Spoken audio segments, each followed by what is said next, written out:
Vozes do Planeta, com Paulina Chamorro. Olá, olá! Começando mais uma edição do Vozes do Planeta e estamos em véspera de COP30 aqui no Brasil. E como a gente faz quase todo ano, a gente convida para ter um papo aqui com a gente o coordenador de política internacional do Observatório do Clima, autor dos livros A Espiral da Morte, até separei aqui bonitinho, Espiral da Morte, e o mais recente, O Silêncio da Motosserra. A gente já teve até uma entrevista exclusiva só sobre isso. Cláudio Ângelo, tudo bem, Cláudio? Prazer te receber aqui no Vozes do Planeta, de novo. Prazer, seu ex-funcionário preferido, né? Você esqueceu de falar isso também. Exato, só para quem está chegando agora, o Cláudio Ângelo foi nosso colaborador, colunista, indicador de músicas para finalizar cada episódio aqui do Vozes do Planeta, uns 5, 6 anos, Cláudio. Há mais tempo do que nós dois gostaríamos de lembrar, né, Paulinho? Pois é, estamos aqui de novo, Cláudio. Estamos aqui novamente para falar agora, dessa vez, da COP30, uma reunião do clima da ONU, só que desta vez, pela primeira vez, sendo realizada aqui na Amazônia brasileira. E eu queria começar por aí. O Observatório do Clima tem preparado a central da COP, enfim, uma série de iniciativas para falar sobre os principais desafios que a gente teria aqui na COP. Nesta COP aqui no Brasil. A gente já viu de tudo acontecendo, né? Desde falta de hospedagem, o que isso prejudicaria justamente acabaria prejudicando as negociações na representatividade de alguns países. A gente já viu também pautas nacionais também muito colocadas em cima disso, e a gente tem agora um governo Trump nos Estados Unidos também trazendo aí várias dificuldades e boicotes aqui. Então, para fazer essa grande entrada aqui, Cláudio, o que você destacaria como os grandes desafios que a gente tem aqui para essa COP? Olha, Paulina, acho que a primeira coisa é que 2025 possivelmente é o pior ano para a gente escolher salvar o planeta que poderia haver, né? O contexto geopolítico, ele é o pior simplesmente desde a assinatura da Convenção do Clima em 92. 92 os mais jovens não vão se lembrar, mas a gente estava num clima meio de fim da história, caiu o Muro de Berlim, acabou a ameaça de aniquilação nuclear mútua, e todo mundo estava meio que olhando para o futuro, para essa grande coisa linda que ia ser a cooperação internacional, todo mundo andando pelado, falando com os bichos. Era, de fato, um momento muito especial para a humanidade, né? Uma nova ordem. Já teve até uma música do Caetano dessa época. E a gente está vendo agora a reversão disso tudo. Porque o governo americano que tomou posse esse ano, ele não acredita na ordem mundial baseada em regras, que é a essência das Nações Unidas e do multilateralismo e de tudo que deu origem à Convenção do Clima. Ele acredita na ordem mundial baseada em força. Ele, Rússia. Então, a gente está vendo, no momento em que a gente mais precisa de cooperação internacional para implementar o Acordo de Paris e para avançar na ambição das metas do Acordo de Paris, porque sem mais ambição não existe hipótese da gente conseguir trazer a temperatura no final do século para menos de 1,5 graus, que ela já vai ultrapassar. Sem isso a gente não consegue fazer nada, e essa cooperação ela simplesmente está dando lugar à competição e fragmentação entre os países. Então o momento é péssimo. Sim, dificilmente daria para imaginar um momento pior para fazer uma COP, com extrema-direita ascendendo em vários lugares do mundo. Acho que quem ouviu o discurso do presidente Lula na semana passada, na Assembleia Geral das Nações Unidas, entendeu um pouco ali o conjunto de ameaças. Então a gente tem a extrema-direita, a gente tem as plataformas digitais sem regulação nenhuma, a gente tem a ameaça das fake news, a gente tem ameaças à democracia, a gente tem um genocídio em curso em Gaza. Então, tudo isso drena a capacidade dos países de fazer o que eles precisam fazer para resolver a crise do clima e coloca a crise do clima numa espécie de terceiro, quarto, quinto plano. E, evidentemente, ela não pode ficar nem no segundo plano, quanto mais no quarto, quinto, porque é a maior ameaça existencial que a gente tem, e ela se sobrepõe a várias dessas crises. Então, a gente começa a COP nesse lugar muito difícil, com perspectivas de implementar decisões que os países não querem implementar. Por exemplo, lá em Dubai, em 2023, o mundo decidiu que precisaria fazer a transição para longe dos combustíveis fósseis. Porque o Acordo de Paris precisa atacar as causas do aquecimento global, que são duas: combustíveis fósseis e desmatamento, basicamente.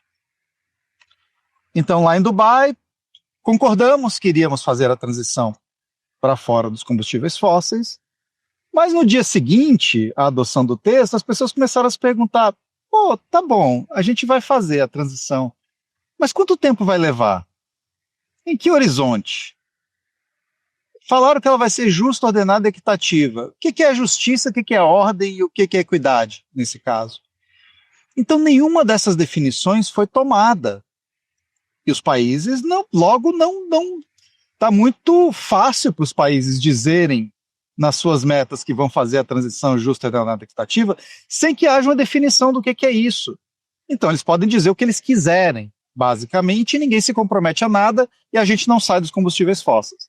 Então, Belém precisa avançar, entre outras várias coisas, nessa saída dos combustíveis fósseis, que não está sequer na agenda formal de negociações. A outra coisa que é importante, fundamental da COP30, e que também não está na agenda formal de negociações, é a resposta que o mundo vai dar ao fato de que as NDCs, as metas dos países, né, NDC é a sigla para Contribuição Nacionalmente Determinada, quando todas elas estiverem na mesa, a gente vai concluir que elas não são suficientes para evitar um aquecimento global de 2 graus. Menos ainda de 1,5. E aí, o que a gente faz? Porque se você perguntar para China, Índia e Arábia Saudita, eles vão dizer assim: não faz nada. As NDCs são nacionalmente determinadas. Cada país é soberano para decidir o que vai fazer, etc, etc. E daqui a 5 anos, no próximo balanço global do Acordo de Paris, a gente vê se não deu mesmo, pede para aumentar a ambição, etc, etc. E isso é completamente fora de tudo que a ciência tem nos dito há vários anos sobre o que a gente precisa fazer, né, Paulina? A gente precisa reduzir até 2030 as emissões em 43%, e até 2035 em 60%. Isso não está colocado nas metas dos países, e se deixar na mão deles não estará.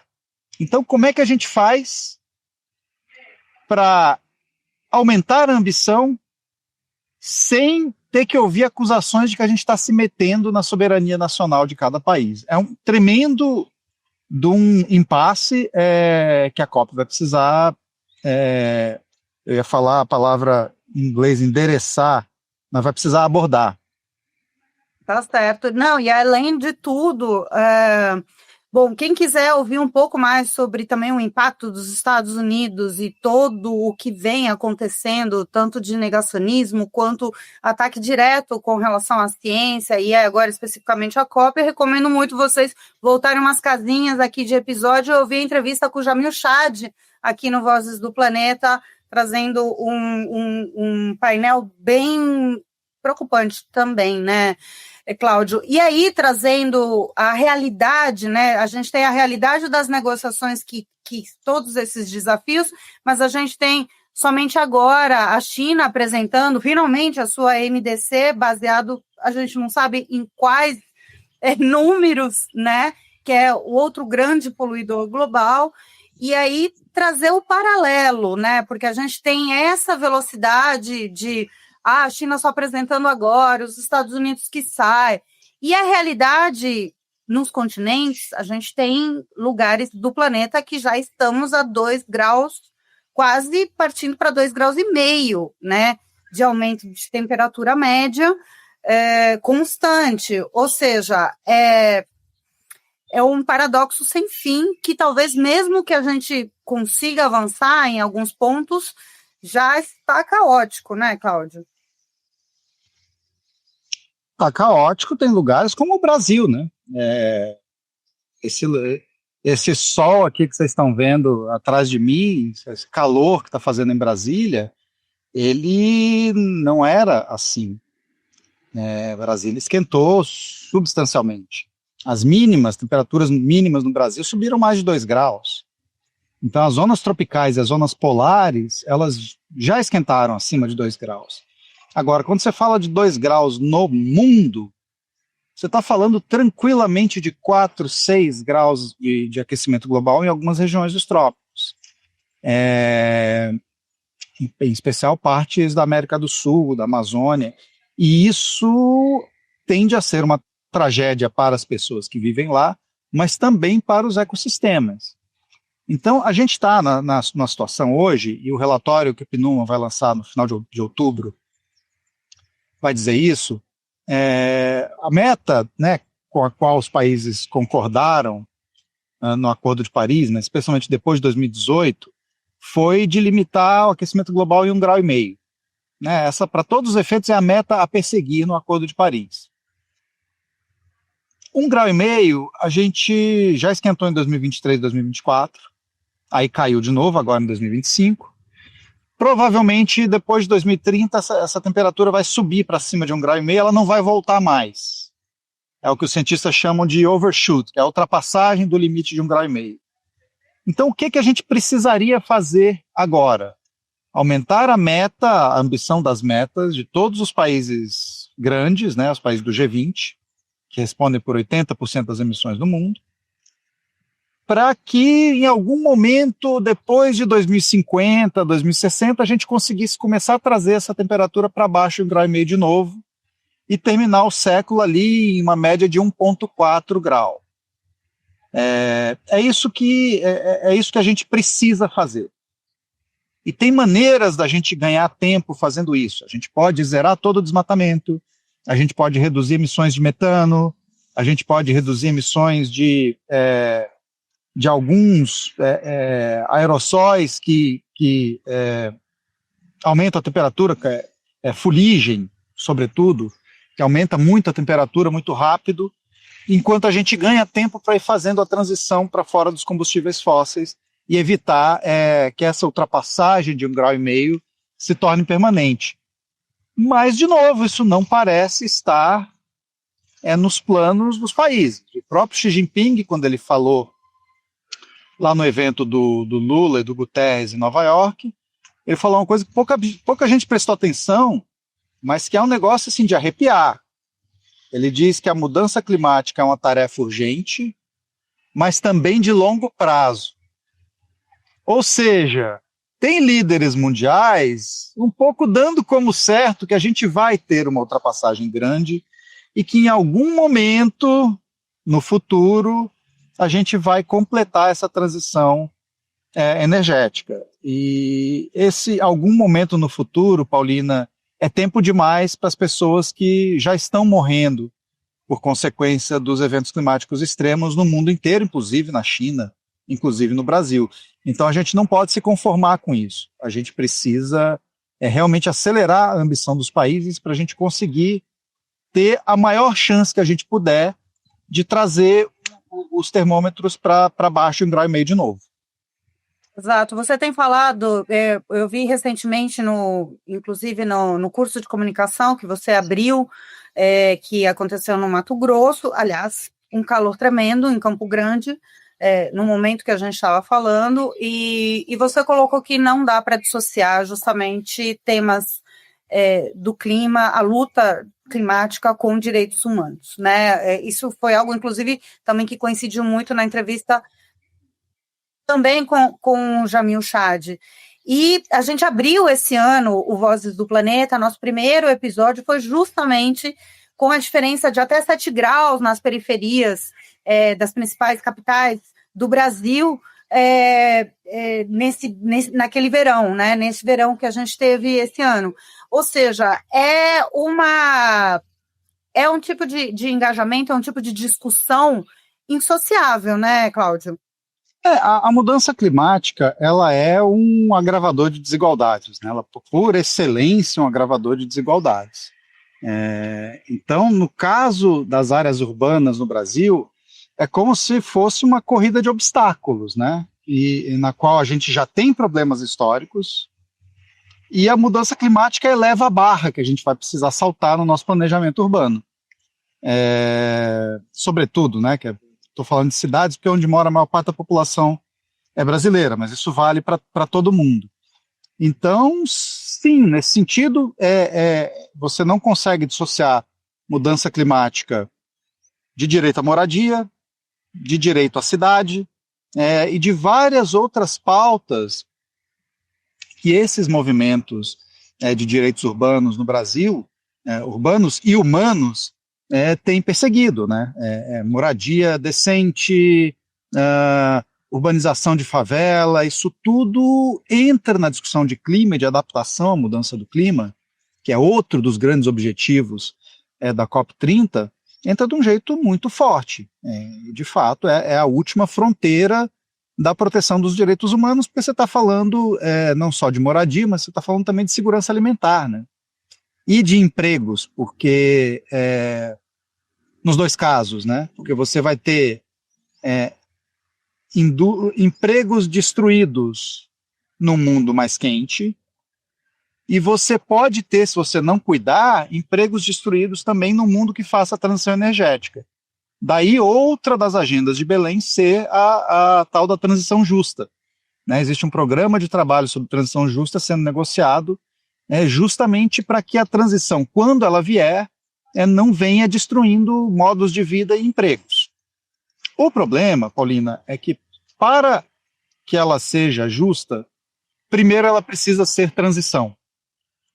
Então a gente tem que se livrar dos combustíveis fósseis e já ir pensando ao mesmo tempo como é que a gente faz isso de um jeito que, por exemplo, os funcionários da indústria do petróleo do Brasil não fiquem desempregados, né? Porque são coisas muito importantes. Então, outra questão que eu queria trazer para você, já a gente vai ter uma surpresa, vamos ter mais um convidado aqui para a gente encerrar, mas com relação a gente, antes, né, em off, antes da gente começar a gravar aqui, você comentava, por exemplo, a diminuição agora das queimadas na Amazônia. Você lançou no ano passado um livro mostrando uma etapa, né, um período em que quando o Brasil se propôs com uma série de políticas e iniciativas a acabar, a diminuir o desmatamento, o que foi conseguido de maneira muito gradual. Ou seja, ele é um livro que mostra de forma real o que aconteceu, né, como as possibilidades reais, né, de terem acontecido. O fato dessa COP ser na Amazônia brasileira, o que você acha que isso pode trazer de avanço em termos de representatividade? Ou você acha que não vai fazer diferença nenhuma? Olha, Paulina, faria diferença se o governo tivesse feito a lição de casa. Porque a ideia de fazer uma COP em Belém era muito boa. Né? É uma cidade na Amazônia, no coração da crise climática. A gente tem em Belém, no estado do Pará, tanto as coisas ruins da floresta pegando fogo e da grilagem, do desmatamento, quanto também o fato de que tem políticas que foram adotadas pelo governo ali, né? Criação de unidade de conservação, demarcação de terra indígena, operações de fiscalização, isso tudo reduziu o desmatamento. Então o Brasil foi um dos países que, em menor tempo, produziram a maior queda proporcional de suas emissões, naquele período, né, do milagre lá do PPCDAN. Então seria muito bom fazer uma COP numa cidade dessa, que além de tudo tem a melhor comida do Brasil, né? O problema é que o governo não cuidou de preparar Belém. Belém não estava pronta para sediar uma COP, como poucas capitais brasileiras estão preparadas. Então, deixou-se correr tudo muito solto, confiou-se demais na infinita capacidade de improviso do povo brasileiro, mas, mais do que isso, existia e ainda existe, por parte da Casa Civil da Presidência da República, que é a autoridade encarregada da logística da COP, existe um desconhecimento completo do que seja sediar uma conferência do clima. As pessoas que estão encarregadas da logística da COP30 não têm a mais vaga ideia do que é fazer uma COP, da importância disso, de quais são as exigências de um evento desse. Acham que é que nem fazer um estádio em algum lugar, Copa do Mundo, entendeu? E vem os torcedores aí, todos eles vão dormir em rede, em barraca, vão passar 2 dias e vão embora, depois que o jogo acabar. Não é assim. São diplomatas que passam 20, 25 dias, porque vai ter a cúpula dos líderes antes, trabalhando que nem uns camelos, 18 horas por dia, e precisam de um hotel decente para descansar. E não podem ficar dividindo cama com um amiguinho, como o presidente da Associação dos Hotéis de Belém sugeriu que fizesse.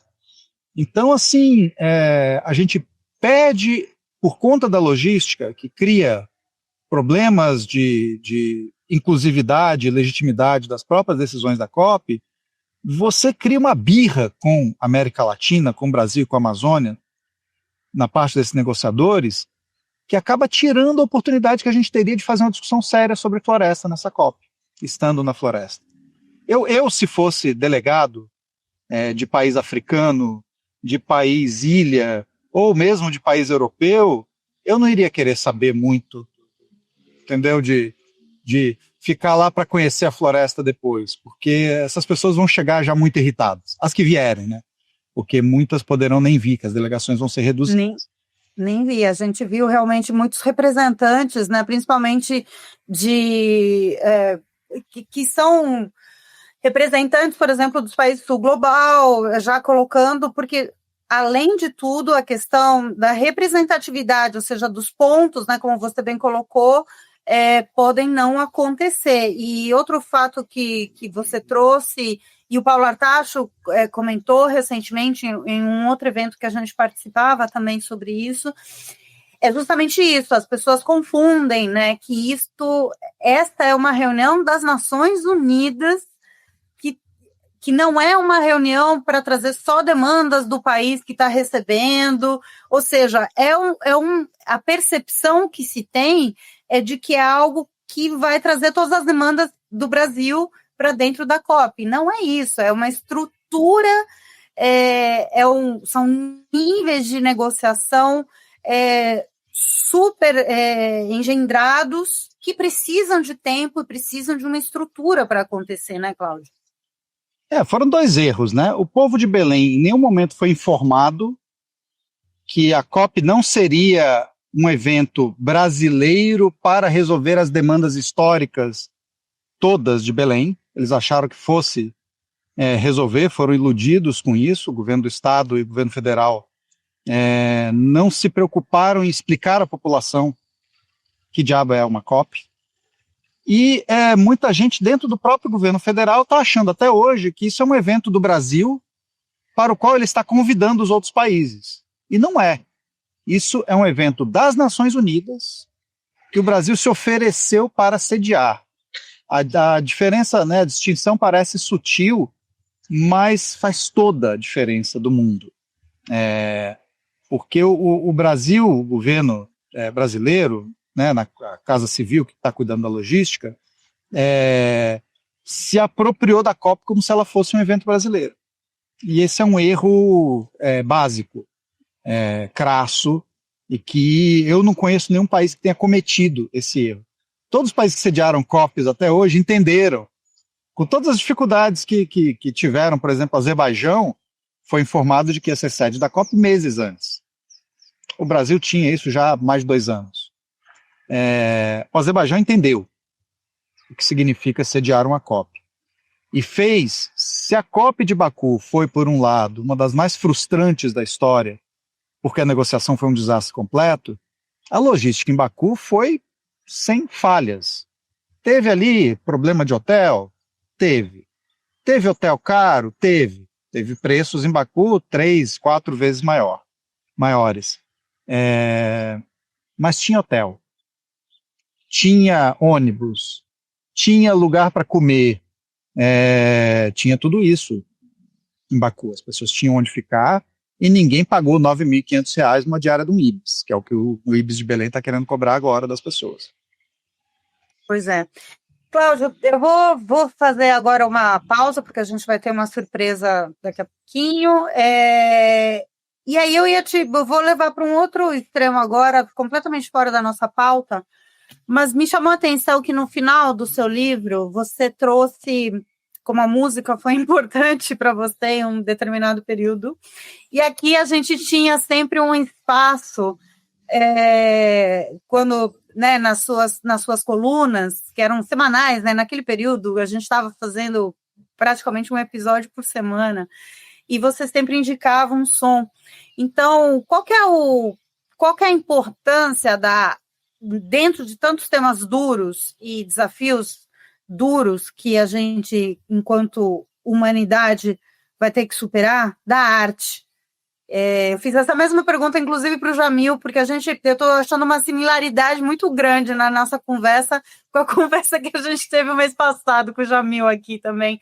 E aí, o Jamil, não à toa, também, ele é músico, né? Assim como você.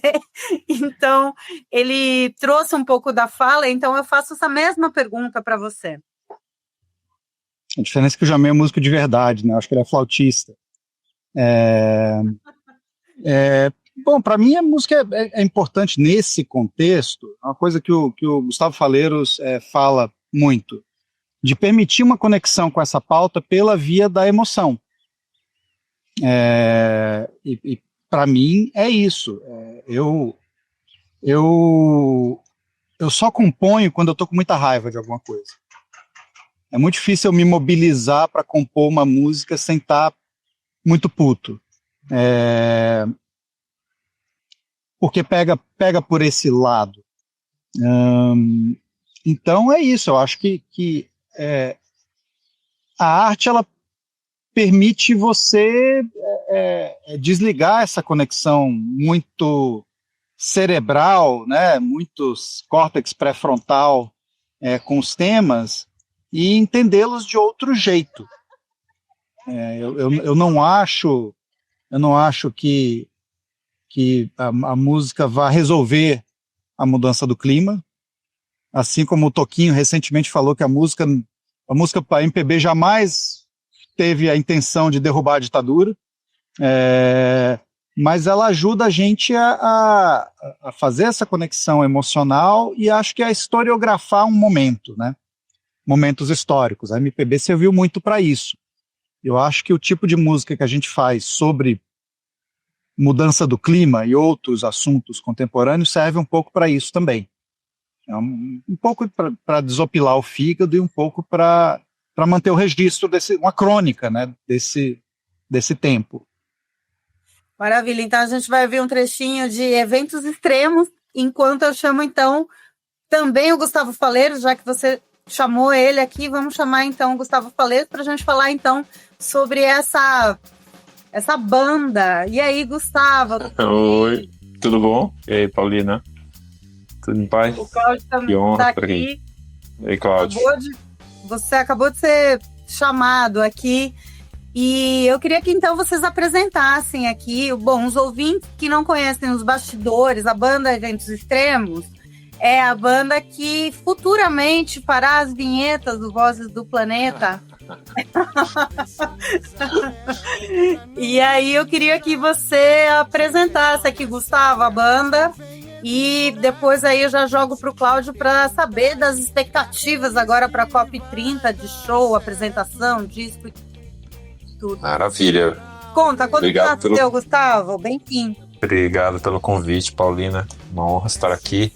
Olha, o Eventos Extremos já está chegando aos 10 anos, então a gente pode dizer que a gente é tão duradouro quanto os Beatles. Só não conseguimos ainda fazer tudo que os Beatles conseguiram, mas quem sabe esse 10º ano a gente consiga. Não, surgiu mesmo como uma brincadeira. Talvez agora esteja se tornando um pouco mais sério. A gente está usando a ocasião da COP30 para lançar o nosso primeiro disco, né? E também fazer os shows lá em Belém. Mas nasceu como uma brincadeira, porque eu conhecia o Cláudio, sabia que ele tinha essa conexão com a música, eu tenho também essa conexão há muitos anos, tive outras bandas antes da Eventos Extremos, e a gente também ficou sabendo que o Ricardo Baitello, né, que é um engenheiro elétrico, que trabalhou muitos anos como campaigner de clima do Greenpeace, agora está no Instituto de Energia e Meio Ambiente, um cara super experiente nesse tema de mudanças climáticas, também tinha uma carreira musical até muito mais consolidada que as nossas, né, Cláudio? Uma banda conhecida chamada Seminal, que lançou, se não me engano, uns 3 discos, participou aí de uns movimentos da cena alternativa de São Paulo, um grande compositor de músicas de rock, estava também a fim de fazer um som. Então a gente uniu essa coisa da mudança climática com a música e criamos a banda Eventos Extremos em 2015, com um plano muito maluco que a gente tocaria na COP de Paris. Não rolou, a gente conseguiu, por sorte, fazer alguns ensaios antes da COP de Paris, mas nem chegamos perto de conseguir um espaço lá. Depois, finalmente, na COP de Dubai, 8 anos depois, o Cláudio e o Ricardo Baitello conseguiram um espaço para fazer o primeiro show na COP, então a gente tem isso no nosso currículo já. Eu não pude ir a Dubai, mas foi um show acústico lá, com participação de outros campaigners climáticos, outros ativistas climáticos, assim por dizer. E agora estamos nessa missão de nos lançar de alguma forma oficial com um disco na COP30. E a banda, como eu acho que o Cláudio adiantou um pouco, une essas duas coisas, né? Nossa preocupação com a crise climática e a música, e tem uma crítica política, tem muito humor nas músicas que a gente faz, e mistura vários estilos. A gente usa um pouco o rock and roll como a linha mestra, mas tem coisas que estão um pouco mais próximas do jazz, tem samba, bossa nova, reggae, tem uma guitarrada do Pará, então uma mistura aí de ritmos também. Você vê o desprezo com que ele falou a palavra reggae, né?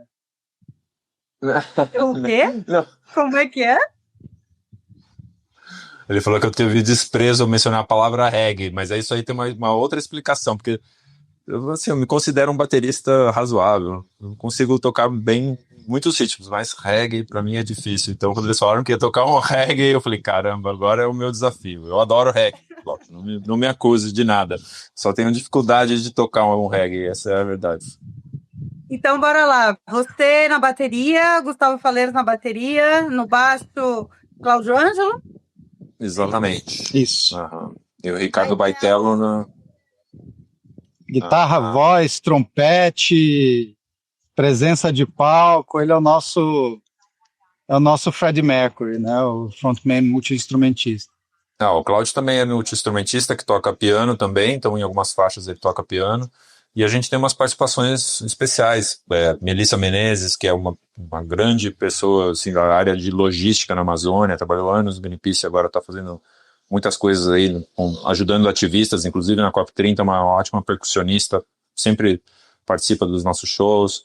Tem o André Kishimoto, o famoso Kishi, que é também proveniente do Greenpeace, da parte mais do design digital, faz a parte de sintetizadores. JP Amaral, que trabalha na Alana, na parte de ativismo climático também, faz as nossas guitarras de vez em quando.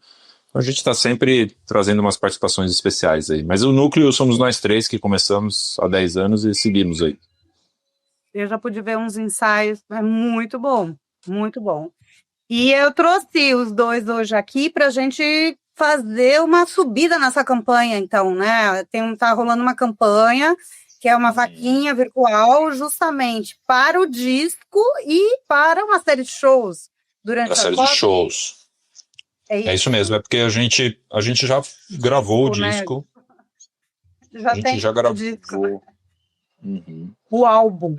Outro dia eu estava falando de disco com uma jovem, e ela falou assim, nossa, que velha, é álbum que fala. Pois, Bom você ter lembrado desse, porque a gente tem usado o disco na campanha. Quem sabe a gente possa mudar para o álbum. Não, a moça falou assim, disco? Como assim disco? Eu duas junto. É álbum? É isso mesmo, álbum. Pois o álbum dos eventos extremos, ele já está gravado. São 8 faixas que a gente gravou no estúdio FC Cardelli, que é o do Fábio Cardelli, que é o produtor do nosso disco. Então está na fase de masterização já e a produção da capa do disco, mas todo esse custo a gente tirou do nosso próprio bolso, então a gente está usando essa vaquinha para repagar alguma parte desses custos, e há um custo todos nós vamos viajar para trabalhar na COP30, então quem tiver a fim de contribuir com a vaquinha, não pense que você está pagando um IBIS de R$1.000 para a gente, não é o caso. A gente já tem essa parte coberta, graças a Deus, mas o que tá precisando, na verdade, é o aluguel de instrumento e equipamento de som para os shows que a gente tem por lá. Então, a gente tem aí uma base, cada show desse custa no mínimo uns R$3.000 para a gente alugar PA, bateria, amplificador, microfones e tal. Então, a gente está usando para isso. Já viram lugares parceiros para fazer isso, então? Sim, a gente está considerando aí pelo menos uns 2 shows, sempre com o apoio da sociedade civil, assim por dizer, e estamos olhando outras possibilidades também, às vezes fazer um ensaio aberto, se a gente conseguir um espaço legal lá em Belém.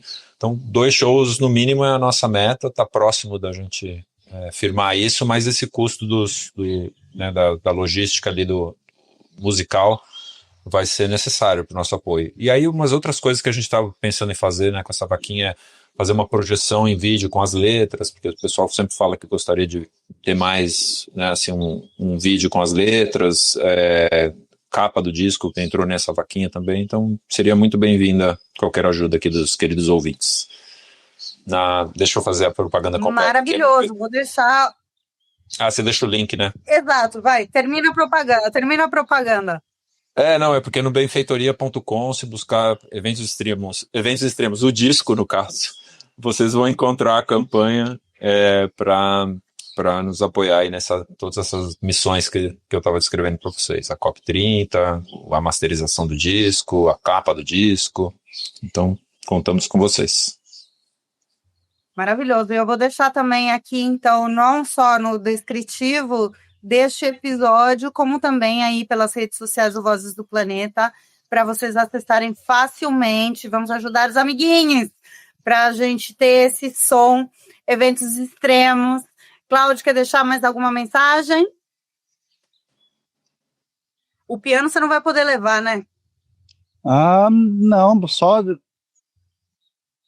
boa sorte para todos nós, né? E para o planetinha que está precisando. E para o planetinha que está precisando.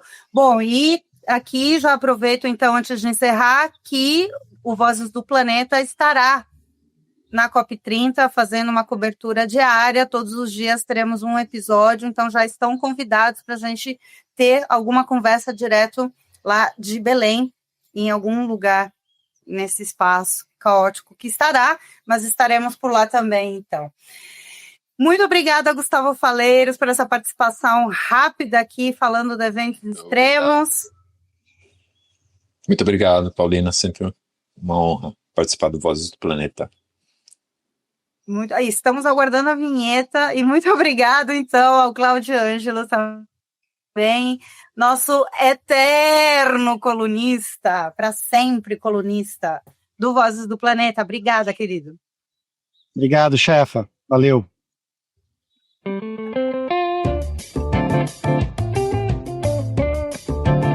Vozes do Planeta, com Paulina Chamorro.